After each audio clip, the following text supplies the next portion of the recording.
ഏവർക്കും നമസ്കാരം. Reporter making കേരളയിലേക്ക് സ്വാഗതം. ഇന്നത്തെ ചർച്ചയിൽ നമ്മോടൊപ്പം ചേരുന്നു ടാൽ ഗ്രൂപ്പിന്റെ ചീഫ് എക്സിക്യൂട്ടീവ് ഓഫീസറും കോ ഫൗണ്ടറുമായ മിസ്റ്റർ സഫീർ നജ്മുദ്ദീൻ, ഒപ്പം ലൈഫോളജിയുടെ chief innovation officer Shri Rahul Eshwar. Safeer sir, innovative education provide ചെയ്യുക, നമ്മുടെ അഭിരുചിക്ക് അനുസരിച്ച് കരിയർ ഡെവലപ്പ് ചെയ്യുക, ഇതൊക്കെയാണ് ഒരു എഡ്യൂക്കേഷൻ എക്കോസിസ്റ്റം കൊണ്ട് നമ്മൾ ലക്ഷ്യമിടുന്നത്. ഒരു എഡ്യൂക്കേഷൻ എക്കോസിസ്റ്റം ക്രിയേറ്റ് ചെയ്യുമ്പോൾ ടാൽ ഗ്രൂപ്പിനെ സംബന്ധിച്ച് മറ്റൊരു വലിയൊരു വിഷൻ കൂടിയുണ്ട്. അതൊരു പ്രൗഡ് പ്രോജക്റ്റ് അല്ലെങ്കിൽ ഗോൾ എന്ന് തന്നെ പറയാം. കേരളത്തെ ഒരു സിലിക്കൺ വാലിയാക്കി മാറ്റുക അല്ലെങ്കിൽ സിലിക്കൺ വാലി മോഡൽ കേരളം. ശരിക്കും എന്താണ് ഈ സിലിക്കൺ വാലി മോഡൽ കേരളം? അതിൽ നമ്മുടെ എക്കോസിസ്റ്റം വഹിക്കുന്ന പങ്ക് എന്തൊക്കെയാണ്? ഒന്ന് വിശദീകരിക്കാവോ? തീർച്ചയായും. അപ്പോൾ നമ്മളിപ്പോൾ അൺഎംപ്ലോയ്മെൻറ്റിൻ്റെ കാര്യം പറയുമ്പോൾ, അല്ലെങ്കിൽ വിദ്യാർത്ഥികൾ ഗ്രാജുവേഷൻ കഴിഞ്ഞിറങ്ങിയിട്ട് ജോബ് കിട്ടുന്നില്ല എന്ന് പറയുമ്പോൾ, ഇവിടെ ഒരുപാട് ഓപ്പർച്യൂണിറ്റീസ് ഉണ്ട്, നമ്മുടെ നാട്ടിൽ ഭയങ്കര സാധ്യതകളുണ്ട്, അതൊന്നും ആരും കാണുന്നില്ല എന്ന് പറയുമ്പോൾ ഇതിനൊക്കെ ഒരു റീസൺ ഉണ്ട്. ഇവിടെ നമ്മൾ മനസ്സിലാക്കിയിട്ട് ജോബ് അന്വേഷിച്ചിറങ്ങുന്ന ആളുകളും ജോബ് ക്രിയേറ്റ് ചെയ്യുന്നവരുടെയും ഒരു റേഷ്യോ കറക്റ്റ് ബാലൻസ് ആകണം. അങ്ങനെ ബാലൻസ് ആയാൽ മാത്രമേ എല്ലാവർക്കും ജോബ് കിട്ടുള്ളൂ. അപ്പോൾ ജോബ് ചെയ്യാൻ ഒരാൾ ക്യാപ്പബിളായി, ഇവൻ സ്കിൽ ഡെവലപ്പ് ചെയ്തു, അവനൊരു ജോബിന് ഫിറ്റായി, അവളൊരു ജോബിന് ഫിറ്റായി. പക്ഷേ ആ ജോബ് കൊടുക്കാൻ ആളില്ലെങ്കിലോ? ഇതൊരു പ്രശ്നമാണ്. അപ്പം ജോബ് ക്രിയേറ്റ് ചെയ്യുന്നവരും കൂടി ഈ സമൂഹത്തിൽ വരേണ്ടതുണ്ട്. അവിടെ നമ്മൾ വളരെ കൃത്യമായിട്ട് മനസ്സിലാക്കേണ്ടത് ഒരു 5% ജോബ്, അങ്ങനെ അറ്റം പറഞ്ഞാൽ അതാണ് ഗവൺമെന്റിന് ക്രിയേറ്റ് ചെയ്യാൻ കഴിയുന്ന ജോബ്. ഇപ്പം നമ്മൾ PSC-യിലാവട്ടെ UPSC ആവട്ടെ, ഏത് ജോബ് ലെവലിൽ പോയി കഴിഞ്ഞാലും ഇതാണ് മാക്സിമം ഗവൺമെന്റ് ക്രിയേറ്റ് ചെയ്യാൻ കഴിയുന്ന ജോബ്. ഓക്കെ, ബാക്കി 95% ജോബും ആരാണ് ക്രിയേറ്റ് ചെയ്യേണ്ടത്? ഇവിടുത്തെ പ്രൈവറ്റ് സെക്ടേഴ്സാണ്. അതായത് ഇവിടുത്തെ ബിസിനസ്സുകളും സ്റ്റാർട്ടപ്പുകളാണ് ഈ ജോബൊക്കെ ക്രിയേറ്റ് ചെയ്യേണ്ടത്. അപ്പോൾ സ്വാഭാവികമായൊരു ചോദ്യം ഉണ്ടല്ലോ, അങ്ങനെ ബിസിനസ്സുകളും സ്റ്റാർട്ടപ്പുകളൊക്കെ വളർന്നു വരാൻ പറ്റുന്ന ഒരു അന്തരീക്ഷം നമുക്കുണ്ടോ എന്നുള്ളതാണ്. ഒരു കുട്ടി ഗ്രാജുവേഷൻ കഴിഞ്ഞ് ഇറങ്ങി, ആ കുട്ടിയോട് ജോബ് ആയില്ലേ എന്ന് ചോദിക്കുന്നു, ആ കുട്ടിക്ക് ജോബ് വേണം. അപ്പോൾ സ്വാഭാവികമായിട്ട് എന്താണ്, ആ കുട്ടി പഠിച്ചതിനനുസരിച്ച് അനുയോജ്യമായിട്ടുള്ള ജോബ് വേണം. ഗ്രാജുവേഷൻ കഴിഞ്ഞു, PG കഴിഞ്ഞ് നിൽക്കുകയാണ്. അപ്പോൾ ഇവിടെയാണ് വിഷയം വരുന്നത്. ഒരു 40,000 രൂപ സാലറി ഉള്ള ഒരു ജോബ് ഒരു കുട്ടി ആഗ്രഹിക്കുമ്പോൾ എത്ര ജോബ് അങ്ങനെ നമ്മുടെ കേരളത്തിൽ അവൈലബിൾ ആകുന്നു എന്നൊരു ചോദ്യമുണ്ട്. എത്ര പേർക്ക് അങ്ങനെ ജോബ് കിട്ടും? അപ്പോൾ സ്വാഭാവികമായിട്ട് നമ്മളിപ്പോൾ ഒരു ഗ്രാജുവേഷൻ കഴിഞ്ഞ കുട്ടിയോട് കല്ലുപണിക്ക് പോകാൻ പറയുമ്പോൾ ഉണ്ടാകുന്ന ഒരു ബുദ്ധിമുട്ടുണ്ടല്ലോ, മാനസികമായ ഒരു ബുദ്ധിമുട്ട്. കാര്യം ഞാൻ ഇത്രയൊക്കെ പഠിച്ചു, ഈ നല്ല മാർക്സ് വാങ്ങി, സ്കോർ ചെയ്തു, പക്ഷെ എന്നിട്ട് എനിക്ക് ഈ പണിക്ക് പോകാനല്ലല്ലോ ഞാനിത് പഠിച്ചത് എന്നുള്ളൊരു ചിന്ത. അങ്ങനെ നമ്മളിപ്പോൾ മറ്റ് അന്യസംസ്ഥാന തൊഴിലാളികളൊക്കെ നമ്മുടെ നാട്ടിൽ വന്ന് ഇങ്ങനെയുള്ള പണികളൊക്കെ ചെയ്യുമ്പോൾ അൺഎംപ്ലോയ്മെന്റ് വന്നതിന്റെ റീസൺ എവിടെയാണ്? എഡ്യൂക്കേഷനാണ്. ഈ എഡ്യൂക്കേഷൻ ഗ്രാജുവേഷനെ കഴിഞ്ഞ്, അപ്പോൾ എഡ്യൂക്കേഷൻ കൊണ്ടുണ്ടായ അൺഎംപ്ലോയ്മെന്റ് ആണ് നമുക്കുള്ളത്. എങ്കിൽ ഇത് പരിഹരിക്കാൻ അവർക്ക് ഇവിടെ ജോബ് ക്രിയേറ്റ് ചെയ്യാനുള്ള സംവിധാനം നമ്മൾ ഒരുക്കണം. അങ്ങനെ ഒരുക്കിയിട്ട് മാത്രമേ നമ്മളിവിടെ നിൽക്കാൻ പറഞ്ഞിട്ട് കാര്യമുള്ളൂ. അവരിപ്പോൾ കാനഡയിൽ പോകുന്നു, ഓസ്ട്രേലിയയിൽ പോകുന്നു, UK പോകുന്നുണ്ട് എന്ന് പറയുമ്പോൾ അതിന്റെ റീസൺ എന്താണ്? അവർക്ക് നല്ല വൈറ്റ് കോളർ ജോബ് ഇവിടെ കിട്ടുന്നില്ല. അങ്ങനെ ജോബ് ഇവിടെ ഇല്ല എന്നുള്ള യാഥാർത്ഥ്യമുണ്ട്. ഇവിടെയാണ് ടാൽ ഗ്രൂപ്പിന്റെ സിലിക്കൺ വാലി കോൺസെപ്റ്റ് വരുന്നത്. കാരണം അമേരിക്കയുടെ കാലിഫോർണിയയിൽ സ്റ്റാൻഫോർഡ് യൂണിവേഴ്സിറ്റി ഒക്കെ 1925 കാലഘട്ടങ്ങളിൽ, ആ കാലഘട്ടങ്ങളിലെടുത്ത ഇൻഡസ്ട്രി പാർക്ക് കോൺസെപ്റ്റ് ഒക്കെയാണ് പിന്നീട് സിലിക്കൺ വാലി ആയിട്ട് മാറുന്നത്. അവിടെ മാർക്ക് സുക്കർബർഗിനും അല്ലെങ്കിൽ ഇപ്പം നമ്മുടെ ആമസോൺ ഉണ്ടാക്കാൻ ജെഫ് ബെസോസ് വരുമ്പോഴും ഒക്കെ അവർക്കൊക്കെ ഉള്ള ഒരു എക്കോസിസ്റ്റം, ഒരു ആവാസ വ്യവസ്ഥ ഒരുക്കി കൊടുക്കാൻ ഈ സിലിക്കൺ വാലിക്ക് സാധിച്ചു. അങ്ങനെയെങ്കിൽ നമ്മുടെ കേരളത്തിന്റെ ഭൂപ്രകൃതിക്ക് അനുയോജ്യമായി ഒരു ആവാസ വ്യവസ്ഥ നമ്മൾ ഒരുക്കിയെടുത്താൽ, എഡ്യൂക്കേഷനും IT-യും സ്റ്റാർട്ടപ്പും ടൂറിസവും ഹെൽത്ത് കെയറും ഒക്കെയാണ് നമ്മുടെ സാധ്യതകൾ. അങ്ങനെ സാധ്യതകളെ അതിനെ സ്റ്റാർട്ടപ്പുകളാക്കി ബിസിനസ്സുകളാക്കാൻ കഴിയുന്ന ഒരു ആവാസ വ്യവസ്ഥ നമ്മളിവിടെ രൂപപ്പെടുത്തി എടുത്തു കഴിഞ്ഞാൽ ഇവിടുത്തെ അൺഎംപ്ലോയ്മെന്റ് ഫിക്സ് ചെയ്യാൻ പറ്റും. ലോകത്ത് 193 രാജ്യങ്ങളെയും നമുക്ക് കണക്ട് ചെയ്യാം. അതിനനുയോജ്യമായ വ്യവസായങ്ങൾ, സംരംഭങ്ങൾ ഇവിടെ ഉണ്ടാക്കിയെടുക്കണം. അപ്പോൾ ഒരു ഐഡിയ വന്നാൽ അവർക്ക് ടീം ഡെവലപ്പ് ചെയ്യാൻ, അവർക്ക് ഇൻഫ്രാസ്ട്രക്ചർ കൊടുക്കാൻ, അവർക്ക് ലീഗൽ സപ്പോർട്ട് കൊടുക്കാൻ, അവർക്ക് ഫണ്ട് കൊടുക്കാൻ, ആ ഐഡിയ എക്സിക്യൂട്ട് ചെയ്യാൻ, അത് സ്കെയിൽ ചെയ്യാൻ കഴിയുന്ന ഒരു ആവാസ വ്യവസ്ഥ വേണം. അത് ജസ്റ്റ് ഐഡിയ മാത്രം ഉണ്ടായാൽ പോരാ, ഒരു സംരംഭകൻ വന്നാൽ മാത്രം പോരാ. അതിന് നർച്ചർ ചെയ്ത് അത് ലാർജ് ലെവലിൽ സ്കെയിൽ ചെയ്യാൻ പറ്റുന്ന ഒരു അന്തരീക്ഷം, ഈവൻ ജനങ്ങളുടെ മൈൻഡ് സെറ്റ് ഉൾപ്പെടെ ഇതിൽ ഇമ്പോർട്ടന്റ് ആണ്. അപ്പോൾ ഒരു എക്കോ സിസ്റ്റം ആണ് ഇവിടെ രൂപപ്പെട്ടു വരേണ്ടത്. കുറച്ച് ഇനിഷ്യേറ്റീവുകൾ വന്നിട്ട് കാര്യമില്ല, കുറച്ച് വ്യക്തികൾ വന്നിട്ട് കാര്യമില്ല, കുറച്ച് ബിസിനസ്സുകൾ വന്നിട്ട് കാര്യമില്ല. ഈ പറയുന്ന ലെവലിൽ എല്ലാവരെയും ഉൾക്കൊള്ളാനും എല്ലാവരുടെ പ്രശ്നങ്ങളും പരിഹരിക്കാനും കഴിയുന്ന ഒരു എക്കോ സിസ്റ്റം രൂപപ്പെട്ടു വരണം. അപ്പോൾ അവിടെ കേരളത്തിന്റെ ഭൂപ്രകൃതിക്ക് അനുയോജ്യമായ ഒരു എക്കോ സിസ്റ്റമാണ് നമ്മൾ കാലിഫോർണിയയിൽ കാണുന്നത്. ആ ടെക്നോളജിയുടെയും ഓണ്ടർപ്രണർഷിപ്പിന്റെയും ഹെഡ്ക്വാർട്ടേഴ്സ് എന്നുള്ള ഒരു പദവിയിലേക്ക് നമുക്ക് എന്ത് ചെയ്യാൻ കഴിയും? കേരളത്തിന് എത്താൻ കഴിയും. അതാണ് silicon valley model. Yes, of course. അതുപോലെ തന്നെ സാർ, കേരളത്തിന് ഇപ്പം സാർ പറഞ്ഞ പോലെ ഭൂപ്രകൃതി അടക്കമുള്ള ഒരുപാട് സവിശേഷതകളുണ്ട്. മാൻ പവറിന്റെ കാര്യം നമ്മൾ വളരെയധികം റിസോഴ്സ്ഫുൾ ആണ്, അധ്വാനിക്കാൻ തയ്യാറായിട്ടുള്ള ഒരു ജനസമൂഹം ഇവിടെ ഉണ്ട്. അപ്പോൾ കേരളത്തിന്റെ എന്തൊക്കെ സവിശേഷതകൾ യൂസ് ചെയ്തിട്ടായിരിക്കും നമ്മൾ ഈ ഒരു സിലിക്കൺ വാലി മോഡൽ ഇവിടെ ഇംപ്ലിമെന്റ് ചെയ്യുന്നത്? ഇപ്പൊ നമ്മളിപ്പോ ഹെൽത്ത് കെയറിന്റെ കാര്യം പറയുമ്പോൾ വളരെ അഫോർഡബിൾ ഹെൽത്ത് കെയർ സിസ്റ്റമാണ് കേരളത്തിലുള്ളത്. ഇപ്പൊ ക്ലിനിക്സും ഡോക്ടേഴ്സും ഹോസ്പിറ്റൽസും ഒക്കെ നമുക്ക് ഭയങ്കര സാധ്യതകളാണ്. അപ്പൊ ഈ ഹെൽത്ത് കെയർ എക്കോസിസ്റ്റം എത്രത്തോളം ഡെവലപ്പ് ചെയ്തിട്ടുണ്ടെന്നൊരു ചോദ്യം. ഇപ്പൊ എല്ലാ രാജ്യങ്ങളിൽ നിന്നും നമുക്ക് എന്ത് ചെയ്യാൻ കഴിയും? ആളുകളെ ഇങ്ങോട്ടേക്ക് അട്രാക്ട് ചെയ്യാൻ കഴിയും. എല്ലാ ട്രീറ്റ്മെന്റ് ഇപ്പം അമേരിക്കയിൽ ഒരു 15 ലക്ഷം ഇന്ത്യൻ റുപ്പീസ് വരുന്ന ഒരു ട്രീറ്റ്മെന്റ് ഇവിടെ 5 ലക്ഷം രൂപയാവണുള്ളൂ. അവരുടെ ഫ്ലൈറ്റ് ടിക്കറ്റും എക്സ്പെൻസ് എല്ലാം പോയി കഴിഞ്ഞാൽ അവർക്ക് 7 ലക്ഷം രൂപയെങ്കിലും ഏറ്റവും മിനിമം ലാഭം ഉണ്ട് എന്നുള്ളതാണ് സംഭവം. അപ്പൊ ഇതൊക്കെ നമുക്ക് പ്രൊമോട്ട് ചെയ്യാൻ കഴിഞ്ഞാൽ അവിടെ കിട്ടുന്നതിനേക്കാളും ബെറ്റർ ട്രീറ്റ്മെന്റ് ബഹുഭൂരിപക്ഷം കിട്ടും. വളരെ ചില കേസിൽ മാത്രമാണ് ഇവിടത്തെക്കാളും ബെറ്റർ ട്രീറ്റ്മെന്റ് അവിടെ ഉള്ളത്. ഇത് നമുക്ക് പ്രൊമോട്ട് ചെയ്യാൻ പറ്റിയാൽ. കാര്യം ലോകത്ത് 46 രാജ്യങ്ങളിൽ ലീസ്റ്റ് ഡെവലപ്ഡ് നേഷൻ, ഇപ്പൊ ആഫ്രിക്കൻ കൺട്രീസ് പോലുള്ള രാജ്യങ്ങളൊക്കെ, ഇപ്പൊ സുഡാൻ പോലുള്ള രാജ്യങ്ങളൊക്കെ, ഈ രാജ്യങ്ങൾക്കൊക്കെ നമ്മളാണ് അവരെക്കാളൊക്കെ ഒരുപാട് മുന്നിലുള്ളത്. ഇപ്പൊ 44 രാജ്യങ്ങളാണ് ഡെവലപ്ഡ് നേഷൻ ഉള്ളത്. ഇപ്പൊ USA, UAE പോലുള്ള രാജ്യങ്ങൾ. ഈ രാജ്യങ്ങളിൽ നമ്മുടെ ഓപ്പർച്യൂണിറ്റീസ് വേറൊരു രീതിക്ക് ടാപ്പ് ചെയ്യണം. ഇന്ത്യ പോലെ നിൽക്കുന്ന 103 രാജ്യങ്ങൾ, ഡെവലപ്പിംഗ് സ്റ്റേറ്റിൽ നിൽക്കുന്ന രാജ്യങ്ങൾ. അപ്പൊ ഇവിടെ നമുക്ക് 2 ഓപ്പർച്യൂണിറ്റീസ് ഉണ്ട്. അപ്പോൾ സ്വാഭാവികമായിട്ട് ഈ 193 രാജ്യങ്ങളിലും നമ്മുടെ പ്രൊമോഷൻസ് പോകണം, നമ്മുടെ ഹെൽത്ത് കെയർ പോകണം. ഇവൻ നമ്മുടെ ടൂറിസം, ഗോഡ്സ് ഓൺ കൺട്രി എന്നുള്ള ഒരു ബ്രാൻഡ് നെയിം ഉൾപ്പെടെ ക്രിയേറ്റ് ചെയ്യപ്പെട്ടതാണ്. ഈ ടൂറിസത്തിന്റെ സാധ്യതകൾ ഇപ്പൊ ഇവൻ നമ്മളിപ്പോൾ പറയുന്ന ഒരു കുട്ടിയെ സ്റ്റഡി അബ്രോഡ് പ്ലാറ്റ്ഫോമിലൂടെ വിദേശത്തേക്ക് പൊയ്ക്കോട്ടെ, ആ കുട്ടിയെ വെച്ച് നമുക്ക് എത്രത്തോളം ടൂറിസ്റ്റുകളെ ഇങ്ങോട്ട് കൊണ്ടുവരാൻ സാധിച്ചിട്ടുണ്ട് എന്നുള്ളതാണ്. അപ്പൊ നമ്മുടെ നാട്ടിൽ നിന്ന് 5 കാറ്റഗറി, ഇപ്പം ഒന്നുകിൽ മറ്റു രാജ്യങ്ങളിൽ പഠിക്കാൻ പോയ കുട്ടി, അല്ലെങ്കിൽ ജോബ് അന്വേഷിച്ച് നിൽക്കുന്ന ആൾ, ജോബ് ചെയ്യുന്ന ആൾ, ഓൺടർപ്രണേഴ്സ്, റെസിഡൻസ്, ഈ 5 കാറ്റഗറിയിലുള്ള വിദേശത്തെ ആളുകളെയും കണക്ട് ചെയ്ത് നമ്മളൊരു വലിയ ടൂറിസം പോർട്ടൽ ഉണ്ടാക്കിയിട്ട് പറയുകയാണ്. നമ്മുടെ വീഡിയോസ് ഓരോ ബീച്ചുകളും ഓരോ നാടും ഓരോ പ്രദേശങ്ങളെയും നമ്മളെടുത്ത് ചെറുതും വലുതുമായ എല്ലാ ടൂറിസം സ്പോട്ടിനെയും എടുത്ത് നല്ല രീതിക്ക് പ്രൊമോഷൻ കണ്ടന്റ് വ്യത്യസ്ത ലാംഗ്വേജുകളിലേക്ക് മാറ്റിയെടുത്തിട്ട് ഒരു പോർട്ടലിൽ കൊടുത്തിട്ട് ഇവർക്കെല്ലാം ഒരു ലോഗിനും കൊടുത്താൽ, ഈ വിദേശത്തുള്ള ഈ 5 കാറ്റഗറിയിലുള്ള ആളുകൾക്ക് ലോഗിൻ കൊടുത്ത് അവരുടെ കെയർ ഓഫിൽ ഒരാൾ ഈ നാട്ടിലേക്ക് വന്നു അവർ സ്പെൻഡ് ചെയ്താൽ അതിന്റെ ഇത്ര പെർസെന്റേജ് നിങ്ങൾക്ക് കിട്ടുമെന്ന് പറഞ്ഞാൽ റെഫറൽ ചെയ്യുന്നതിന് എന്തോരം ആളുകൾ വരും. ഒരു പ്രാവശ്യം ആൾ വന്നാലോ അടുത്തതിന് പിന്നെ അവരെന്ത് ചെയ്യും? അവരുടെ ഫാമിലിയിൽ നമുക്ക് ആളെ കൊണ്ടുവരാൻ തുടങ്ങും. ഇങ്ങനെ നമുക്ക് ടൂറിസത്തിൽ, എഡ്യൂക്കേഷനിൽ ലോകത്തെ ഏറ്റവും വലിയ യൂണിവേഴ്സിറ്റി നമുക്ക് ഇവിടെ സ്റ്റാർട്ട് ചെയ്യാൻ കഴിയുന്ന 365 ദിവസവും സുന്ദരമായിട്ട് ജീവിക്കാൻ കഴിയുന്ന ഈ നാട്ടിലല്ലേ ഏറ്റവും വലിയ യൂണിവേഴ്സിറ്റി വരേണ്ടത്. അപ്പോൾ പലയിടത്തും പോയി ഐസായിട്ടൊക്കെയാണ് നമ്മൾ പല രാജ്യങ്ങളിലും പകുതി സമയം നമുക്ക് ജീവിക്കാൻ പറ്റുന്നില്ല. പക്ഷെ ഇവിടെയൊക്കെ നമുക്ക് എന്ത് ചെയ്യുന്ന വെച്ചാൽ ഈ എഡ്യൂക്കേഷൻ എത്രത്തോളം ഓപ്പർച്യൂണിറ്റീസ് നമ്മൾ ഡെവലപ്പ് ചെയ്തിട്ടുണ്ടെന്നൊരു ചോദ്യമാണ്. കാര്യം നമ്മുടെ കുട്ടികളെല്ലാം വിദേശത്ത് പഠിക്കാൻ പോകുന്നുണ്ട്, പൊയ്ക്കോട്ടെ, പക്ഷെ മറ്റ് സ്റ്റേറ്റുകളിലെയും മറ്റ് രാജ്യങ്ങളിലെയും കുട്ടികൾക്ക് ഇവിടെയും വന്ന് പഠിക്കാമല്ലോ. അപ്പൊ അതിനനുസരിച്ച് എഡ്യൂക്കേഷൻ എന്ത് ഡെവലപ്പ് ചെയ്തിട്ടുണ്ട്? നേരത്തെ രാഹുൽജി പറഞ്ഞതുപോലെ നമ്മുടെ ആദ്യത്തെ ടെക്നോ പാർക്ക് ഇവിടെ വന്നു, പക്ഷെ ആ ബസ് നമുക്ക് മിസ്സായി. IT-യിലുള്ള ഓപ്പർച്യൂണിറ്റിയാണ്. ഒരിപ്പം കർണാടകയുടെ ഒക്കെ ഒരു സ്റ്റേറ്റിന്റെ 80% വരുമാനം ഇപ്പൊ ബാംഗ്ലൂരിനൊക്കെ എന്ത് ചെയ്യുന്നുണ്ട്? IT-യിലൂടെ വരുന്നുണ്ട് എന്ന് പറയുമ്പോൾ അതേ ഓപ്പർച്യൂണിറ്റീസ് നമുക്കുണ്ട്. അപ്പൊ എഡ്യൂക്കേഷനിലാവട്ടെ, IT-യിലാവട്ടെ, സ്റ്റാർട്ടപ്സ്, ഒരുപാട് സ്റ്റാർട്ടപ്സിൽ നമുക്ക് എന്ത് ചെയ്യാൻ ഡെവലപ്പ് ചെയ്യാൻ പറ്റും. കാര്യം അത്രയും യങ്സ്റ്റേഴ്സ് നമുക്ക് ഇവിടെ ഉണ്ട്, ഇന്നോവേറ്റീവ് ബ്രെയിൻ ഉണ്ട് സ്റ്റാർട്ടപ്പിലും ടൂറിസത്തിലും ഹെൽത്ത് കെയറിലും. ഇതൊക്കെയാണ് സത്യത്തിൽ നമ്മുടെ സാധ്യതകൾ. ആ സാധ്യതകളെ പരമാവധി ഉപയോഗപ്പെടുത്താൻ നമ്മുടെ എക്കോസിസ്റ്റത്തിന് കഴിയണം. ഞാനത് കാണിക്കാനാണ്, അവിടെ നിന്ന് കാണാൻ പറ്റില്ല. ഞാൻ പറയുമ്പോൾ ജസ്റ്റ് പോയിന്റ് എഴുതിയില്ല. സഫീർ പറയുന്നതിന് മുമ്പ് ഞാൻ എഴുതി വെച്ച പോയിന്റാണ് സഫീർ പറഞ്ഞത്. അതായത് ശരിക്കും ഈ ഗോഡ്സ് ഓൺ കൺട്രി എന്ന രസകരമായ പോയിന്റ് ഉണ്ട്. നമ്മളെല്ലാം ജനിച്ച കാലത്ത് കേരള ഇത്രയും ഇതിനെക്കാട്ടി സുന്ദരമായിരുന്നു. ഒരു പക്ഷേ ഇത്രയും ട്രാഫിക് ഇല്ല, ഇത്രയും കാര്യങ്ങള കുറച്ചുകൂടെ പറഞ്ഞത്. പക്ഷേ ഒരു 30 വർഷം മുമ്പ് കേരളത്തിന്റെ ഈ ഭംഗി ലോകം തിരിച്ചറിഞ്ഞിരുന്നില്ലല്ലോ. ഈ രീതിയിൽ കേരളം ബ്രാൻഡഡ് ആയിരുന്നില്ല. 1990s ഗോഡ്സ് ഓൺ കൺട്രി എന്ന ക്യാമ്പയിൻ വന്നത്. അമിതാഭ് കാന്ത് IAS, ഇപ്പൊ നീതി ആയോഗിന്റെ ഒക്കെ ഹെഡ് ആയിരുന്ന വ്യക്തിയാണ് ഇത് പോപ്പുലറൈസ് ചെയ്തത്. ഞാനത് ക്രോസ് ചെക്ക് ചെയ്യായിരുന്നു, പറഞ്ഞപ്പോൾ ഇത് പറയണം, അപ്പൊ എനിക്ക് വലിയ സന്തോഷം തോന്നി. കേരളത്തെ ടൂറിസ്റ്റിന് നമുക്ക് പ്രോപ്പർലി പോസിറ്റീവ്ലി ബ്രാൻഡ് ചെയ്യാൻ കഴിഞ്ഞു. ബ്രാൻഡിങ് എന്ന് പറഞ്ഞാൽ ഇല്ലാത്തൊരു കാര്യം ഉണ്ടെന്ന് പറയുകയല്ല, ഉള്ള കാര്യത്തെ ഡെക്കറേറ്റ് ചെയ്ത് പറയുകയാണ്. അതായത് ഇതിൽ ഏറ്റവും വ്യത്യാസം ക്ലിയറായി മനസ്സിലാക്കേണ്ട കാര്യമാണ്. നമ്മുടെ കേരളത്തിലേക്ക് ഒരു ധാരാളം മഞ്ഞ് കാണാമെന്ന് പറഞ്ഞാൽ ഇവിടെ വന്നിട്ട് കാര്യമില്ല. മേ ബി മൂന്നാറിൽ അവിടെ ഇവിടെയും പോയ ആകാശത്ത് കുറച്ച് മഴമേഘങ്ങളുള്ളതല്ലാതെ ഇപ്പം നമുക്കുള്ള കാര്യങ്ങൾ കള്ളത്തെ സത്യമാക്കി പറയുകയല്ല, സത്യത്തെ മനോഹരമാക്കി പറയുകയാണ് ബ്രാൻഡിങ്. കേരളത്തിന്റെ ആ ബ്രാൻഡിങ് ആണ് യഥാർത്ഥത്തിൽ ഗോഡ്സ് ഓൺ കൺട്രി ആയത്.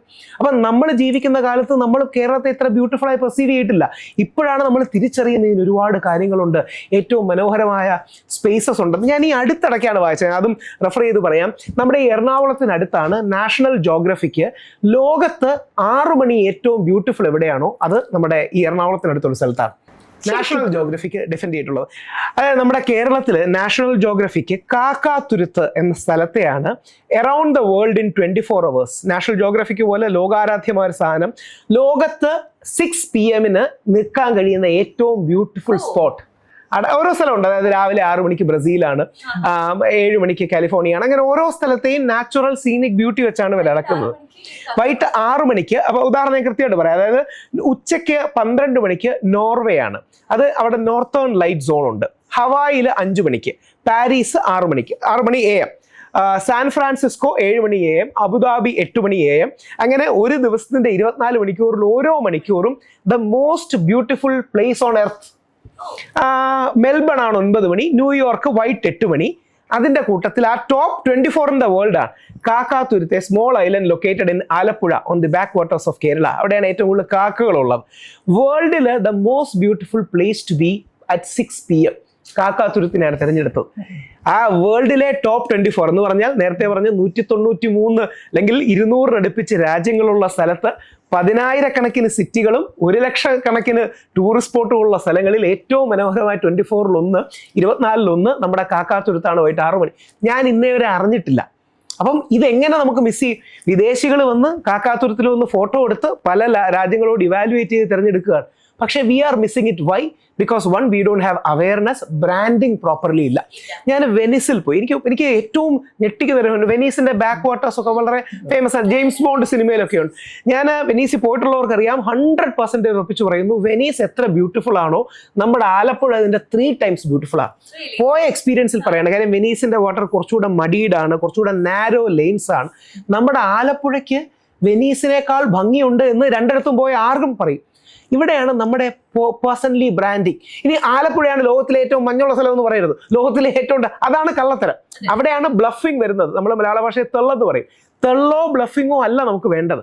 ഉള്ള കാര്യങ്ങളെ ഏറ്റവും ഡെക്കറേറ്റ് ചെയ്യുക, ഉള്ള കാര്യങ്ങളെ ഏറ്റവും പോസിറ്റീവ്ലി ഹൈലൈറ്റ് ചെയ്യുക. ഇത് പലപ്പോഴും നമുക്കില്ല എന്നുള്ളതാണ്. ഇപ്പം ഞാൻ UK London school of economics പഠിച്ചത്. അവിടെ സ്റ്റോൺ ഹെഞ്ച് എന്നൊരു സ്ഥലമുണ്ട്, ഇംഗ്ലണ്ടിലെ ഏറ്റവും ഫേമസ് ആയ നല്ല സ്ഥലമാണ്, ഇല്ലെന്നല്ല.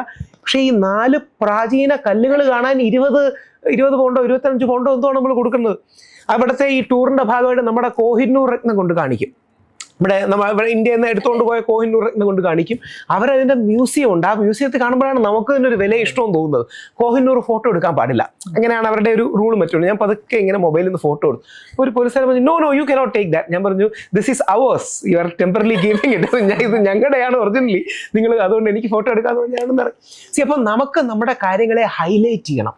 അപ്പം നമ്മുടെ ടൂറിസം അതേപോലെ 1990s തൊട്ട് ഒരുപാട് IAS ഓഫീസേഴ്സും ഒരുപാട് പ്രൈവറ്റ് പ്ലെയേഴ്സും മെനക്കെട്ടിരുന്ന് എന്താ പറയുക ബ്രാൻഡ് ചെയ്തുകൊണ്ടാണ് ഇന്ന് നമുക്ക് ഇത്രയും ടൂറിസ്റ്റുകൾ വരുന്നത്. ഇപ്പം എൻ്റെ ഒന്നും ചെറിയ പ്രായത്തിൽ ഇത്രയും ആയുർവേദത്തിനെ കുറിച്ച് അവയർനെസ് ഇല്ല, യോഗയെ കുറിച്ച് അവയർനെസ് ഇല്ല, നമ്മുടെ പല ഏൻഷ്യൻ മാർഷ്യൽ ആർട്സിനെ കുറിച്ച് അവയർനെസ് ഇല്ല. ഈ സൂര്യയുടെ ഒരു സിനിമ ഉണ്ട്, അതിൽ 7-ാം അറിവ്. ശരിക്കും ഈ ബോധിധർമ്മൻ എന്ന് പറയുന്ന വ്യക്തിയാണ് ഈ അവിടുത്തെ, അതായത് ചൈന ജപ്പാനിലെ കരാട്ടെ, കുങ്ഫു, ഷാവോലിൻ എല്ലാം ബോധിധർമ്മനാണ്. നമ്മുടെ തമിഴ്നാട്ടിലെ ഒരു പല്ലവ രാജകുമാരനാണ്. അതായത് ഇവിടെ നിന്നൊരു 100 കിലോമീറ്റർ അപ്പുറത്ത് മാറി ജനിച്ച വ്യക്തിയാണ് ഈ ബോധിധർമ്മൻ. ഈ ബോധിധർമ്മന്റെ പേര് പോലും നമുക്കറിയില്ല. ബോധിധർമ്മൻ എന്ന് പറഞ്ഞാൽ പുള്ളിയുടെ ടൈറ്റിലാണ്, ഗുരു എന്നൊക്കെ പറയുന്ന പോലെ ടൈറ്റിലാണ്. ഇപ്പൊ സിദ്ധാർത്ഥനെയാണ് നമ്മൾ ബുദ്ധൻ എന്ന് വിളിക്കുന്നത്. ബോധിധർമ്മ എന്നൊരു പേരല്ല, ഒരു ടൈറ്റിലാണ്. ഈ ബോധിധർമ്മന്റെ ഒറിജിനൽ പേര് പോലും നമ്മുടെ ഇല്ല. അപ്പൊ നമുക്ക് ഹിസ്റ്ററി ആകാം, ലെഗസി. ഇവരെയാണ് ചൈനയുടെ ഏറ്റവും വലിയ മാർഷ്യൽ ആർട്സിന്റെയും ഷാവലിൻ ടെമ്പിൾസിന്റെയും ഹെഡായി വെക്കുന്നത്. സൂര്യയുടെ സിനിമയാണ് കുറച്ചെങ്കിലും അതിലൊരു ഇൻട്രസ്റ്റ് ജനിപ്പിച്ചത്. ഇങ്ങനൊരു മനുഷ്യൻ ഇവിടെ ജീവിച്ചിരുന്നു എന്നോ ഇയാളുടെ പേരോ പോലും നമുക്കറിയില്ല. അപ്പൊ എന്താ നമുക്ക് പറ്റുക? ഇത്തരം കാര്യങ്ങളെ നമ്മൾ ഹൈലൈറ്റ് ചെയ്യുന്നില്ല. കാലിഫോർണിയയുടെ കാര്യം പറഞ്ഞു, പ്രത്യേകിച്ച് ഇത് കാണുന്ന പോളിസി മേക്കേഴ്സ്, പൊളിറ്റിക്കൽ ലീഡേഴ്സ് അല്ലെങ്കിൽ ഡിസിഷൻ മേക്കേഴ്സ് ഉണ്ടെങ്കിൽ ശ്രദ്ധിക്കണം. കേരള ടു കാലിഫോർണിയ എന്നൊരു മോഡൽ നമുക്ക് വേണം. എൻ്റെ റീസൺ, ഇപ്പൊ ഇന്ത്യ മഹാരാജ്യമാണ്. വേൾഡിലെ ഏറ്റവും പോപ്പുലസ് കൺട്രി നമ്മുടെ ഇന്ത്യയാണ്. ഇന്ത്യയുടെ GDP-യേക്കാൾ GDP ഉള്ള സ്ഥലമാണ് കാലിഫോർണിയ എന്ന ഒറ്റ സ്റ്റേറ്റ്. അതായത് 2023 നമ്മുടെ GDP ഏകദേശം 3.7 ആ റേഞ്ചിലുള്ള $1 ട്രില്യൺ ആണ്. കാലിഫോർണിയയുടെ മാത്രം 3.8 to 4.2 ട്രില്യൺ ആണ്. കാലിഫോർണിയയുടെ ജനസംഖ്യ 4 കോടി, 3.5 കോടി, 4 കോടി. നമ്മുടെ കേരളത്തോട് ഒരുപാട് സിമിലാരിറ്റി നിൽക്കുന്ന സ്ഥലമാണ്. നമുക്ക് 3.5 കോടി ജനങ്ങളാണുള്ളത്. കാലിഫോർണിയയിൽ ഏകദേശം 4 കോടി ജനങ്ങളുണ്ട്. ഇന്ത്യ മഹാരാജ്യത്തെക്കാൾ കൂടുതൽ അവിടെ GDP ഉണ്ട്. 140 കോടിയെക്കാട്ട് GDP ഉണ്ടാകുന്നതിൻ്റെ റീസൺ ആരൊക്കെയോ മുമ്പ് മെനക്കെട്ട്, ഒരുപക്ഷെ അവരതിൻ്റെ റിസൾട്ട് കണ്ടു കാണില്ല, അവർക്കോ അവരുടെ മക്കൾക്കോ ഗുണം കിട്ടി കാണില്ല. പക്ഷേ ഒരുപാട് തലമുറകൾക്ക് ഇൻഡസ്ട്രി, നമ്മുടെ അവിടുത്തെ ഹോളിവുഡ് അടക്കം ഈ നമ്മുടെ OTT കാണുന്ന ഒരുപാട് പ്രധാന സീരീസുകൾ ഇതെല്ലാം കാലിഫോർണിയ ബേസ് ആണ്. മോങ്ക് അടക്കമുള്ള പ്രധാന സീരീസ് അല്ലെങ്കിൽ മെന്റലിസ്റ്റ് പോലുള്ള സീരീസ് എല്ലാം കാലിഫോർണിയ ബേസ് ചെയ്യാണ്. കാലിഫോർണിയയാണ് അമേരിക്കയുടെ ഒരു പ്രധാന എഞ്ചിൻ. ഇത് അവിടുത്തെ ഏതൊക്കെയോ ആൾക്കാർ ഒരുപാട് എഫേർട്ട് എടുത്ത് ആൾക്കാർ ഒരുപാട് കളിയാക്കി, ഇവന് വേറെ ജോലി ഇല്ലെന്ന് ചോദിച്ച്, നിനക്കൊക്കെ വേറെ പണി ഇല്ലേടാന്ന് ചോദിച്ച് അതിനെയൊക്കെ ഇഗ്നോർ ചെയ്ത് they were ready to take effort so that at least somebody in their future can reap the benefit. നമ്മുടെ കേരളത്തിന് ഇനി നമ്മുടെ ഡ്രോബാക്കും കൂടെ പറയാം. നമുക്ക് തമിഴ്നാടിനെ പോലൊന്നും വലിയ സ്ഥലമില്ല. നമ്മുടെ ഡെൻസിറ്റി ഓഫ് പോപ്പുലേഷൻ വളരെ ഹൈ ആണ്. അതായത് തമിഴ്നാട്ടിൽ നിങ്ങൾ യാത്ര ചെയ്തിട്ടുണ്ടെങ്കിൽ അറിയാം, കിലോമീറ്റർ കണക്കിന് പാടങ്ങൾ നമുക്ക് കാണാം. ഭയങ്കര ഭംഗിയാണ് അവിടെ കൂടെ ഓടിച്ചു പോകാൻ. എനിക്ക് ഭയങ്കര ഇഷ്ടമാണ്. അതായത് കിലോമീറ്ററോളം ആരും ഇല്ലാത്ത അതായത് ജനവാസയോഗ്യമോ അല്ലാത്ത ഒരുപാട് ഇടങ്ങളുണ്ട്. കേരളത്തിൽ അങ്ങനെ എവിടെയും കാണാൻ പറ്റില്ല. വളരെ കുറച്ച് സ്ഥലങ്ങൾ മാത്രമേ കുറച്ച് സ്പേസ് എങ്കിലും ഉള്ളൂ. എന്തുകൊണ്ടാണ്? നമ്മുടെ ജനസംഖ്യയുടെ സാന്ദ്രത അഥവാ ഡെൻസിറ്റി ഓഫ് പോപ്പുലേഷൻ വളരെ ഹൈ ആണ്. ഇത് നമ്മുടെ ഒരു ആസ്പെക്റ്റ് ആണ്. നെഗറ്റീവ് നല്ലൊരു ആസ്പെക്റ്റ് ആണ്. ഇതേപോലെ നമ്മുടെ പോസിറ്റീവ്സ് ആണ് നല്ല കാലാവസ്ഥ, മോഡറേറ്റ് കാലാവസ്ഥ, അതിന് പുഴയുണ്ട്, സാഗരങ്ങളുണ്ട്, മലയുണ്ട്, ഒരുപാട് കാര്യങ്ങളുണ്ട്. നല്ല എഡ്യൂക്കേറ്റഡ് ആയ ഒരു ക്രൗഡുണ്ട്, നല്ല സിവിൽ സൊസൈറ്റി ഉണ്ട്. ഇന്ത്യയിലെ ഏറ്റവും മീഡിയ ഡെൻസ് സ്ഥലങ്ങളിലൊന്ന് കേരളമാണ്. മീഡിയ അവയർനെസ് കൂടുതലാണ്. ഞാൻ മറ്റ് പല സംസ്ഥാനങ്ങളിലും പല ക്യാമ്പയിനും പോയിട്ടുണ്ട്. നമ്മൾ ഈ കാണുന്ന പോലെ ഇത്രയും വൈബ്രന്റ് ചർച്ചകളൊന്നും തമിഴ്നാട്ടിലോ കർണാടകയിലൊന്നും ഇല്ല.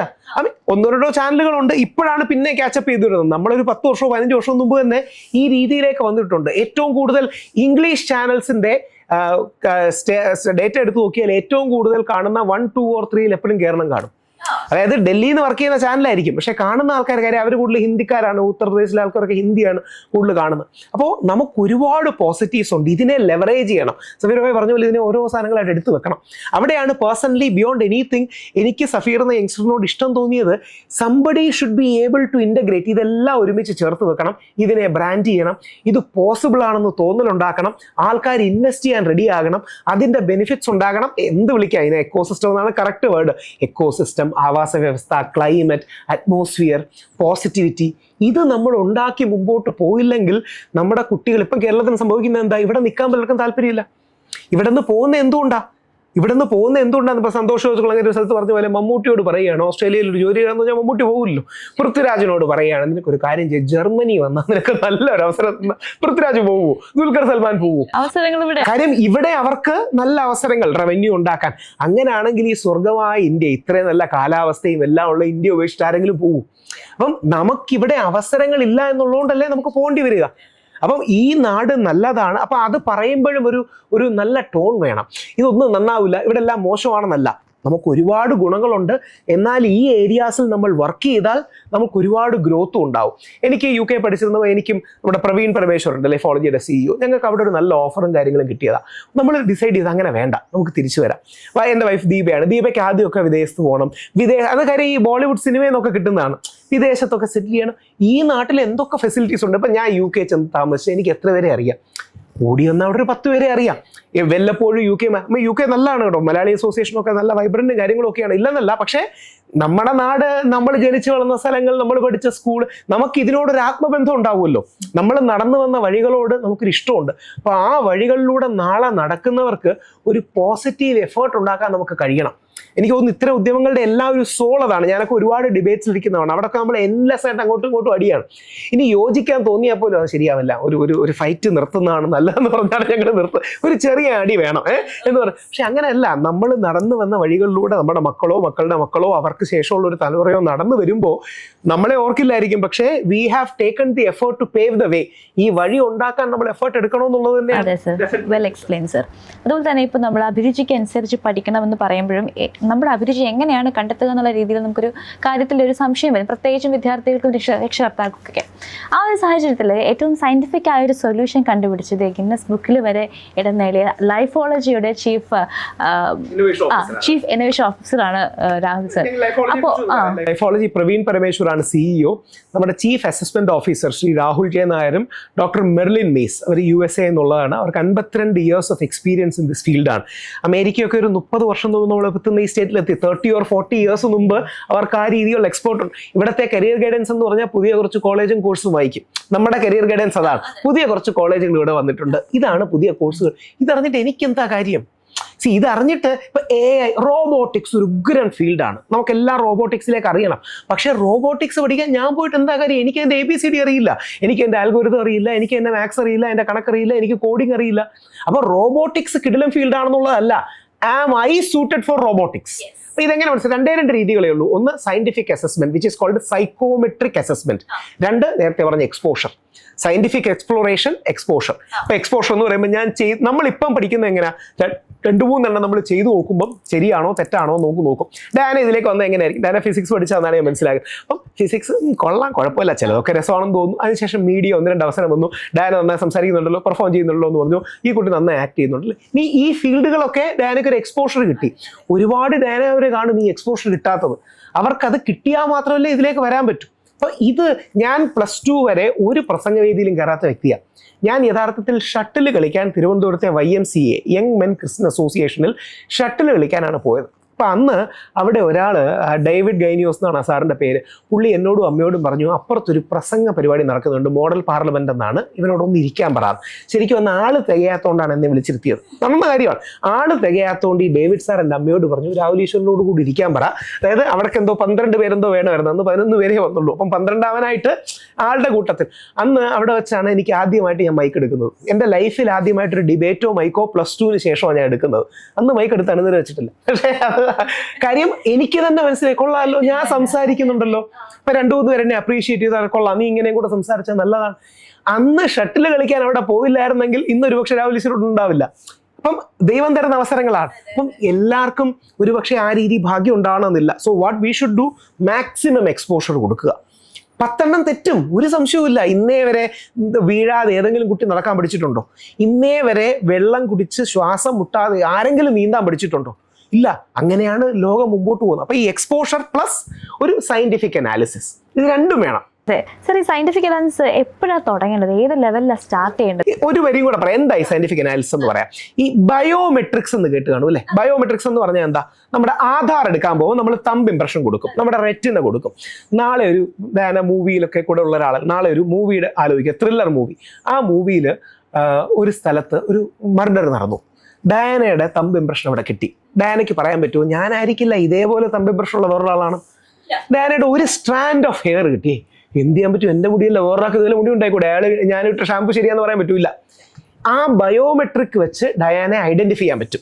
കോടതിയിൽ നിൽക്കും, കേസ് ഉണ്ടാകും, നമ്മൾ അകത്ത് പോകും. നമ്മുടെ തമ്പ് ഇംപ്രഷൻ, നമ്മുടെ റെറ്റിന. ഇപ്പം വിദേശത്ത് സൗരഭായിക്ക് പോകുമ്പോൾ ശ്രദ്ധിച്ച് കാണും, പലരും ഇപ്പം വരുമ്പോൾ പാസ്പോർട്ട് ഒന്നും വേണ്ട, ഓട്ടോമാറ്റിക് ഐഡന്റിഫിക്കേഷനിലേക്ക് ചില മിഡിൽ ഈസ്റ്റ് രാജ്യങ്ങൾ പോവാണ്. ഒന്നും വേണ്ട, നമ്മൾ നടന്നു പോയാൽ അത് ഓട്ടോമാറ്റിക്കലി ഐഡന്റിഫൈ ചെയ്തോളും. നമ്മുടെ ഈ ഇയർ ലോബ് യുണീക്കാണ്, നമ്മുടെ ടങ് പ്രിന്റ് യുണീക്കാണ്, നമ്മുടെ ഓരോരുത്തരുടെയും നാക്ക് യുണീക്കാണ്, നമ്മൾ ഓരോരുത്തരും നടക്കുന്ന രീതി യുണീക്കാണ്. അതിനെയാണ് ഗെയ്റ്റ്, GAIT എന്ന് പറയുന്നത്. ഇതാണ് മിഷൻ ഇമ്പോസിബിൾ മൂവിയിൽ ടോം ക്രൂസിന്റെ ഒരു സിനിമയിൽ കാണിക്കുന്നുണ്ട്, നടക്കുന്ന രീതി. അതായത് 800 കോടി മനുഷ്യരുണ്ടെങ്കിൽ 800 കോടി നടക്കുന്ന രീതികളുണ്ട്, ഡിഫറെന്റ്. അതിനാണ് GAIT എന്ന് പറയുന്നത്. മോഡേൺ റിസർച്ചാണ് ഗെയ്റ്റ്. ഇതേപോലെ ബയോമെട്രിക് എന്ന് പറഞ്ഞാൽ ശരീരത്തിന്റെ മെഷർമെന്റ് കൊണ്ട് ഒരാളെ തിരിച്ചറിയുക. ഇതേപോലെ മനസ്സിന്റെ മെഷർമെന്റ് അല്ലെങ്കിൽ മെന്റൽ ക്വാളിറ്റീസ്, ക്യാരക്ടറിസ്റ്റിക്സ്, ആപ്റ്റിറ്റ്യൂഡിന്റെ പ്രത്യേകതകൾ കൊണ്ട് ഒരു വ്യക്തിയെ തിരിച്ചറിയുക. ഇതിനെയാണ് സൈക്കോമെട്രിക്സ് എന്ന് വിളിക്കുന്നത്. എന്ന് പറഞ്ഞാൽ രാഹുൽ ഈശ്വർ നന്നായിട്ട് വോയിസ് ഉപയോഗിക്കും, പക്ഷെ എനിക്ക് പാടാൻ പറ്റില്ല. രണ്ടും വോയിസ് ഉപയോഗിക്കുന്ന സാധനങ്ങളാണ്. എനിക്ക് ശരിക്കും കണ്ടിന്യൂസ്ലി പ്രഭാഷണം, അമ്പലപ്പള്ളി പ്രഭാഷണങ്ങളൊക്കെ ഒരുപാട് പോകും. എൻ്റെ തൊണ്ട ഇടയ്ക്ക് കുറച്ച് സംസാരിക്കാൻ വയ്യാതായി. തൊണ്ട സംസാരിക്കാൻ വയ്യാതെ ഡോക്ടറെ കാണിക്കാൻ പോകുമ്പോൾ ഡോക്ടർ എൻ്റെ അമ്മയോട് ചോദിച്ചു, മോൻ പാട്ടുകാരനാണോ, തൊണ്ട അങ്ങനെ ഇരിക്കുന്നു പറഞ്ഞു. അയ്യോ സാറേ, പാട്ടെന്ന് അടുത്ത് പോലും എന്നോട് പറയരുത്. പക്ഷേ സിംഗേഴ്സ് നോഡ്യൂൾ എന്തോ അസുഖത്തിന്റെ പേര്. ബേസിക്കലി ഒരുപാട് ത്രോട്ട് യൂസ് ചെയ്യുന്നതുകൊണ്ടാണ്. എനിക്ക് നന്നായി ത്രോട്ട് യൂസ് ചെയ്യണം, പക്ഷെ ഞാൻ സിംഗർ അല്ല, ഞാൻ പ്രഭാഷകനാണ്. അപ്പോൾ നന്നായി, അപ്പം ഓരോരുത്തർക്കും ഓരോന്നാണ്. ഇത് ഐഡന്റിഫൈ ചെയ്യുന്നതിന്റെ പേരാണ് സൈക്കോമെട്രിക്സ്. അതെങ്ങനെ ഐഡന്റിഫൈ ചെയ്യും? സൈക്കോമെട്രിക് ക്വസ്റ്റനെയർ ഉണ്ട്, കോച്ചിങ് ഉണ്ട്, ഇന്ന് അതിന്റെ ആപ്സ് ഉണ്ട്. ലൈഫോളജി അങ്ങനെ ഒരു ആപ്പാണ്. ലൈഫോളജി സൈക്കോമെട്രിക് ഗൈഡൻസ് ഉള്ള ആപ്പാണ്. അത് വേൾഡിൽ ഒരുപാട് അങ്ങനെ നല്ല ഒരുപാട് പ്രോഡക്ട്സ് ഉണ്ട്. ഇത് യൂസ് ചെയ്ത് കുട്ടികളെ ഐഡന്റിഫൈ ചെയ്യുക, ഐഡന്റിഫൈ ചെയ്തിട്ട് അവരെ അതിനനുസരിച്ച് ഗൈഡ് ചെയ്യുക, എക്സ്പോഷർ കൊടുക്കുക. This is the way. നമ്മുടെ രാഷ്ട്രപിതാവ് ഒരിക്കൽ പറഞ്ഞു ഇന്ത്യയുടെ ആത്മാവ് ഗ്രാമങ്ങളിലാണെന്നുള്ളത്. അപ്പോൾ എൻ്റെ ചോദ്യം, ലൈഫോളജിയും ടാൽറോപ്പും ഗ്രാമങ്ങളിലേക്ക് ഇറങ്ങി ചെല്ലുന്നുണ്ടോ? സഫീറാണ് ഞാൻ ഏറ്റവും നന്നായിട്ട് അതിനെ കുറിച്ച് കേട്ട കോട്ട്. ഇന്ത്യയുടെ ആത്മാവ് ഗ്രാമങ്ങളിലാണെന്ന് മഹാത്മാഗാന്ധിയുടെ കോട്ടാണ്. ഇന്ത്യയുടെ ആത്മാവ് ഗ്രാമങ്ങളിലാണ്, ഗ്രാമങ്ങളുടെ ആത്മാവ് IT-യിലാണ്. ഭയങ്കര പവർഫുൾ ആണത്.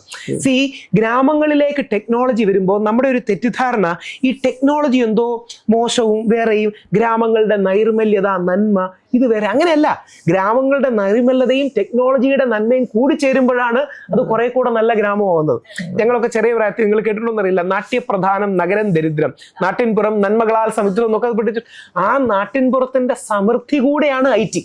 കാര്യം ആൾക്കാർക്ക് പെട്ടെന്ന് ടിക്കറ്റ് ബുക്ക് ചെയ്യാൻ കഴിയണം, പെട്ടെന്ന് ഒരു സ്ഥലത്ത് ഓട്ടോ ഇല്ല, അവിടെ ആപ്പിലൂടെ ഓട്ടോ ബുക്ക് ചെയ്യാൻ കഴിയണം, അവിടുത്തെ പിള്ളേർക്ക് ടെക്നോളജി ചെയ്യാൻ കഴിയണം, നാളെ ഇവിടെ ഉണ്ടാക്കുന്ന ഉപ്പേരി, എനിക്ക് സഫീർ ഭായിയുടെ എക്സാമ്പിൾ കിട്ടുന്നത്, ഉപ്പേരി നാളെ ജർമ്മനി കൊടുക്കണമെങ്കിൽ കഴിയണം, നമ്മുടെ അവിടുത്തെ ഏതെങ്കിലും ഹാൻഡിക്രാഫ്റ്റ്സ് ആയിരിക്കും, ആർമുള കണ്ണാടി ആയിരിക്കും, അത് ഇവിടെ നിന്ന് അവിടെ എത്തിക്കാൻ കഴിയണം. ഇന്ന് അതിനുള്ള ഫെസിലിറ്റീസ് എല്ലാം ഉണ്ട്.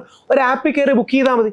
അപ്പോൾ അല്ലെങ്കിൽ തൃശ്ശൂർ പൂരത്തിൻ്റെ കാര്യങ്ങളോ ഏതാണെങ്കിലും മറ്റേ ഭീമാപ്പള്ളി ഉറൂസൊന്നോ അല്ലെങ്കിൽ നമ്മുടെ ഇതാണെങ്കിലും ഓരോ സ്ഥലത്തും ഓരോ കാര്യങ്ങളുണ്ട്. ഇതിനെ ലോക ശ്രദ്ധയിലേക്ക് നമുക്ക് എങ്ങനെ കൊണ്ടുവരാൻ പറ്റും? ഈ പോസിബിലിറ്റിയാണ്. ഞാൻ 1-2 വിദേശ രാജ്യം പ്രത്യേകിച്ച് ജർമ്മനിയിലൊക്കെ പോയപ്പോൾ ഓതന്റിക് കേരള ആയുർവേദ എന്ന് എഴുതിയിരിക്കുന്നു. നമ്മൾ ഓതന്റിക്, ഞാൻ അവിടുത്തെ ജർമ്മൻകാരൻ, ഞാൻ ചോദിച്ചു I am from Kerala. No sir, we just use that name so that we have a brand name. എനിക്കതിൽ അഭിമാനമാണ് തോന്നിയത്.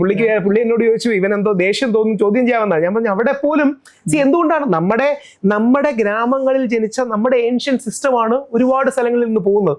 നമുക്കത് ബ്രാൻഡ് ചെയ്യാൻ കഴിഞ്ഞു. ഇനി ബ്രാൻഡിങ് മാത്രമല്ല, റിസർച്ച് ഉണ്ട്. അപ്പോൾ ഈ ഗ്രാമങ്ങളിലേക്ക് ഐറ്റി വരുമ്പോൾ ഗ്രാമങ്ങളുടെ നന്മ, അതിലെ ഗുണങ്ങൾ മോഡേൺ ടെക്നോളജിയോടുകൂടി ഇൻ്റഗ്രേറ്റ് ചെയ്ത് ലോകത്തിലേക്ക് എത്തിക്കാൻ പറ്റും. വെബ്സൈറ്റുകളാകാം, ഡിജിറ്റൽ മീഡിയ ആകാം, ഇനി അതിൻ്റെ ഒരു പ്രോളിഫറേഷൻ ആകാം, ഇത്തരം കാര്യങ്ങൾ കൊണ്ടുവരാൻ പറ്റും. അതുകൊണ്ട് എനിക്ക് Safeer is the right person to say, because there is a soul in that. ആ ഗ്രാമങ്ങളുടെ ആത്മാവ് ഐറ്റിയിൽ എന്ന് പറയുന്നതിന് അതിൻ്റെ ഒരു പഞ്ചുണ്ട്. അതായത് കേരളത്തിലെ 1064 ഗ്രാമങ്ങളിലേക്ക് വില്ലേജ് പാർക്കുകൾ, ടാൽറോപ്പിന്റെ വില്ലേജ് പാർക്കുകൾ വരെയാണ്. ശരിക്കും പറഞ്ഞാൽ ഈ ഒരു എഡ്യൂക്കേഷൻ എക്കോസിസ്റ്റം സാധ്യമാകുന്നത് വില്ലേജ് പാർക്കുകളിലൂടെയാണ്. നമ്മൾ ഈ കുടിൽ വ്യവസായങ്ങളുടെ കാര്യം പറയും. ഇപ്പൊ ജാക്മ ഒരു ഭയങ്കര ഇൻസ്പിറേഷനാണ്. ചൈനയുടെ കുടിൽ വ്യവസായങ്ങളെ ഇന്റർനാഷണൽ മാർക്കറ്റിൽ എത്തിച്ച അലിബാബ എന്നൊരു പ്ലാറ്റ്ഫോം. അപ്പൊ നമ്മൾ ആലോചിച്ച് നോക്കി കഴിഞ്ഞാൽ നമ്മുടെ കേരളത്തില് രാഹുൽജി നേരത്തെ പറഞ്ഞു ഇവിടെ വലിയ ഫാക്ടറിക്കുള്ള പ്ലേസ് ഒന്നുമില്ല. ഇപ്പൊ ഏതെങ്കിലും ഒരു ഏത് ഗവൺമെന്റ് ഭരിക്കട്ടെ, ഒരാൾ 500 ഏക്കർ പോർട്ടിനെടുത്ത് വേണം, നാഷണൽ ഹൈവേക്ക് എടുത്ത് വേണമെന്ന് പറഞ്ഞാൽ എടുത്തു കൊടുക്കാനൊന്നുമില്ല. അപ്പൊ അത് തമിഴ്നാടുണ്ട്, ആന്ധ്രാപ്രദേശിലുണ്ട്. ഇവിടെ എന്താണെന്ന് ചോദിച്ചു കഴിഞ്ഞാൽ ഇവിടെ കുടിൽ വ്യവസായങ്ങൾക്ക് പറ്റിയൊരു മണ്ണാണ്. ഇപ്പൊ നമ്മളിപ്പോ ഒരു 1000 പേരുടെ ഒരു വലിയ ടെക്സ്റ്റൈൽ ഫാക്ടറി ഇവിടെ തുടങ്ങണ്ട.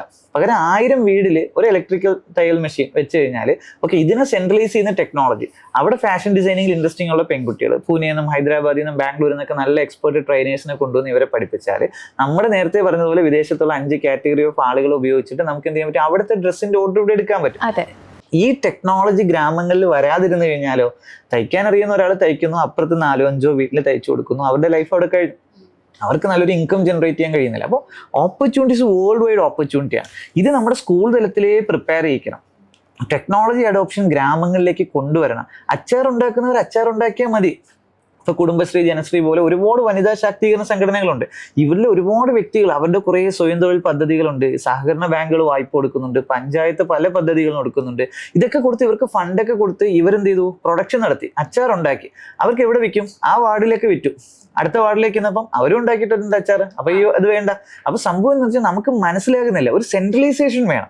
അതായത് ഡിമാൻഡ് ആൻഡ് സപ്ലൈക്ക് ഒരു ബാലൻസിങ് വേണം. ഇതൊക്കെ മനസ്സിലാക്കണമെങ്കിൽ ഒരു ടെക്നോളജി പോർട്ടൽ നമുക്ക് ആദ്യം വേണം. അപ്പൊ എന്തൊക്കെയാണ് ഡിമാൻഡ്? ഇപ്പോൾ ഓക്കെ, ജർമ്മനിയിലുള്ള മലയാളി അസോസിയേഷൻ അല്ലെങ്കിൽ ലണ്ടനിലുള്ള മലയാളി അസോസിയേഷൻ പറയാണ് ഇവിടെ ഇത്ര അച്ചാർ വേണം. ഒരു പഞ്ചായത്താണ് അതിന്റെ ചാർജ്. ഒരു പഞ്ചായത്തിൽ എന്താണ്? അച്ചാർ ഉൽപ്പന്നമാണ്. ഒരു പഞ്ചായത്തിൽ കുട ഉൽപ്പന്നമാണ്. എന്നാൽ വ്യത്യസ്തങ്ങളായിട്ടുള്ള ചെറുകിട സംരംഭങ്ങൾ ഉണ്ടാക്കാൻ കഴിയും. അപ്പോൾ ഓരോ മലയാളി അസോസിയേഷനും ഒരു പഞ്ചായത്തിനെ ബാക്ക് ചെയ്യാൻ നിന്ന് കഴിഞ്ഞാലോ ഇവരുടെ വിപണി നമുക്ക് അവിടെ ക്രിയേറ്റ് ചെയ്യാൻ കഴിയും. ഇതൊക്കെ മാനേജ് ചെയ്യുന്നത് എങ്ങനെയാണ്? ടെക്നോളജിയിലൂടെയാണ്. പക്ഷെ ആ ടെക്നോളജി അഡോപ്ഷൻ എത്രത്തോളം നമ്മൾ എടുത്തിട്ടുണ്ട് എന്നുള്ളതാണ്. ഇപ്പൊ സ്കൂളുകളിൽ വിദ്യാർത്ഥികൾക്ക് ഇത് അറിയില്ല, സ്കൂളുകളിൽ കോളേജുകളിൽ ഇത് അറിയുന്നില്ല. അപ്പൊ ഇതിന് 2 രീതിക്കാണ് നമ്മൾ ടെക്നോളജി അഡോപ്ഷൻ നടത്തേണ്ടത്. ഒന്ന് ക്രിയേറ്റർ ആയിട്ട് ഇതൊക്കെ ചെയ്യാൻ ഈ അലിബാബ ഉണ്ടാക്കാൻ കഴിയുന്ന മാൻ പവറിനെ ഉണ്ടാക്കിയെടുക്കണം. 2 കൺസ്യൂമേഴ്സ് ആയിട്ട് ഇതൊക്കെ ഉപയോഗിക്കാൻ അറിയുന്ന ആളുകളെ നമ്മൾ ഉണ്ടാക്കിയെടുക്കുമ്പോഴാണ് ഇത് നമുക്ക് ബ്രിഡ്ജ് ചെയ്യാൻ കഴിയുന്നത്. അപ്പോൾ ടെക്നോളജി പലപ്പോഴും എന്ത് ചെയ്യുന്ന വെച്ചാൽ ഒരു ഫേസ്ബുക്കിലും ഒരു ഇൻസ്റ്റഗ്രാമിലൊക്കെ ഒതുങ്ങി പോകുന്നുണ്ട്, ഒരു വാട്സാപ്പിലൊക്കെ ഒതുങ്ങി പോകുന്നുണ്ട്. അല്ല, ടെക്നോളജി ഒരു മനുഷ്യന്റെ സ്കിൽസ് എന്താണ്, കഴിവ് എന്താണ്, അവർക്ക് എന്തൊക്കെയാണ് വേണ്ടത്, ഇതിനെ കണക്ട് ചെയ്യാൻ കഴിയുന്ന. ഇപ്പം കാലിഫോർണിയയിൽ ഇരുന്ന ഒരു ഫേസ്ബുക്ക് ഉണ്ടാക്കി നമ്മളെ കണക്ട് ചെയ്തില്ലേ, നമ്മുടെ കുടുംബങ്ങളെ കണക്ട് ചെയ്തില്ലേ, വ്യക്തികളെ കണക്ട് ചെയ്തില്ലേ എന്ന് പറയുന്നത് പോലെ ആവശ്യക്കാരനും അത് ഉണ്ടാക്കി കൊടുക്കാൻ കഴിയുന്ന ആളുകളും നമ്മൾ കണക്ട് ചെയ്യാനും നമ്മുടെ ഗ്രാമങ്ങളിലെ പ്രോഡക്റ്റുകൾ ഇന്റർനാഷണൽ മാർക്കറ്റിൽ എത്തിക്കാനൊക്കെ ഉപയോഗിക്കേണ്ടതാണ് ടെക്നോളജി. അപ്പോൾ ആ നിലയ്ക്ക് നമുക്ക് ഇതിനെ കൃത്യമായിട്ട് ഗ്രാമങ്ങളിൽ എത്തിക്കണം എന്നൊരു പേർപ്പസിലാണ് വില്ലേജ് പാർക്ക് തുടങ്ങിയത്. ഇപ്പൊ നമ്മൾ ആദ്യ വില്ലേജ് പാർക്ക് വന്ന പെരിങ്ങമല എന്നുള്ള സ്ഥലം, അവിടെ സസ്യങ്ങളെ കൊണ്ട് സമ്പന്നമാണ്. അവിടെ ഈ രാജ്യങ്ങളിലേക്ക് മുഴുവൻ നമുക്ക് എന്ത് ചെയ്യാൻ പറ്റും? നമുക്ക് ഓരോ വീട്ടിലെയും ഡെക്കറേഷൻ വയ്ക്കുന്ന സസ്യങ്ങൾ, ചെടികളൊക്കെ ആയിട്ട് നമുക്ക് എന്ത് ചെയ്യാൻ കൊണ്ടുപോയി എക്സ്പോർട്ട് ചെയ്യാൻ പറ്റും. പക്ഷെ അവിടെ നമുക്കിത് കാടാണ്, കാട്ടു ചെടികളാണെന്ന് പറഞ്ഞാൽ കളയാണ്. ഇവിടെ ഒരു കിടിലൻ സ്റ്റാർട്ടപ്പ് പെരിങ്ങമലയുള്ള അവിടെ ഇപ്പോൾ ഇക്ബാൽ കോളേജ്, ഒരു കോളേജിൽ MBA ഉണ്ട്. MBAയിലുള്ള 4 കുട്ടികൾ ചേർന്നിട്ട് എന്ത് ചെയ്യണം? ഒരു സ്റ്റാർട്ടപ്പ് ബിൽഡ് ചെയ്യും. പെരിങ്ങമലത്തെ സസ്യങ്ങളെ ഇന്റർനാഷണൽ മാർക്കറ്റിൽ എത്തിക്കാനുള്ള സംവിധാനം. അവരെ സപ്പോർട്ട് ചെയ്യാൻ എന്തോരം പ്രവാസി അസോസിയേഷൻ ഉണ്ടാവും.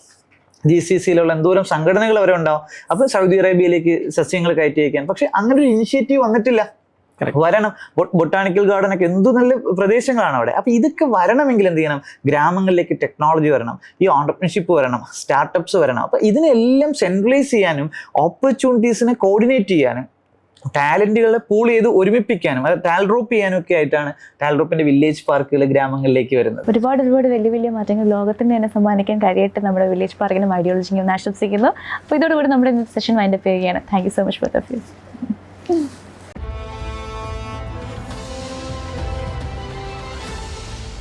This is Reporter News Network.